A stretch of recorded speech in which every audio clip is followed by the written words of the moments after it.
Now, many of you had questions, so we had the answers. Here's how one of the mini decoy apps works. 20 miles behind me is Mexico, and in front of me is the Big Bend State Park. What can people expect this year at the TO Fair? The Texas border situation in regard to the weather. They are no longer on red alert. They are now in the clear. Reporting live, Taylor Barnes, News Channel 6. Taylor Barnes, News Channel 6. Behind the door of room 653 is 75-year-old Wanda Mobley. I remember hitting the sign that I hit, and I thought that'd be after I got down, and it was also fast.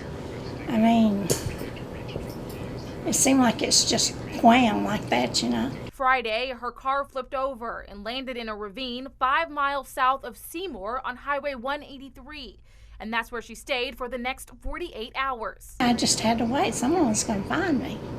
I was, confident of that. I sat there a little bit, and I thought, all right, now you've got to do something. And she did just that. Friday, she took the rearview mirror off of her car, smashed a hole through the windshield that she could crawl out of. Then Saturday, I got in the car that night and slept some.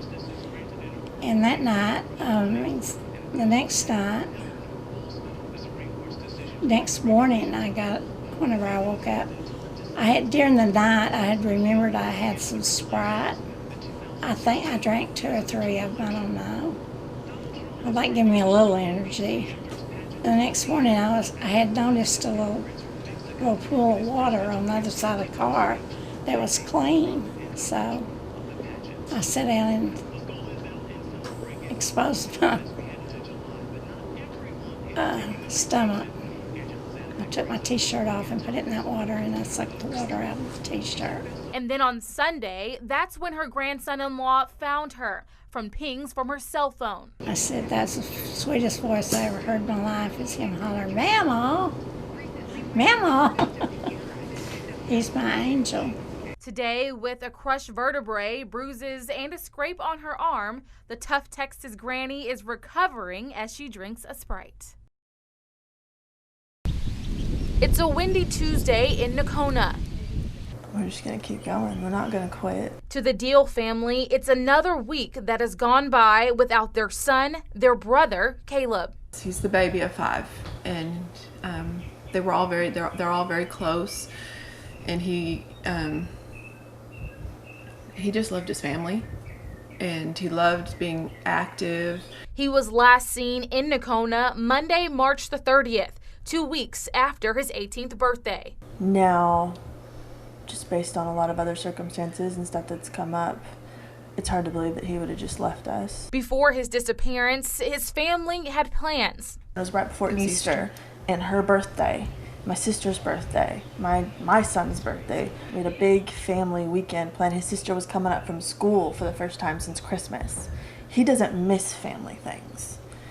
And for him to leave then, and to not take anything. Which is why they suspect foul play. We've been forced to believe that a very trusted family friend is involved, and we want him to come forward and admit it, and we want him to tell us where he is, because everything the police have checked out has led back to that as being the strongest possibility. Yes, a very, very strong possibility. Until they get more information about Caleb's whereabouts, they're still holding out hope.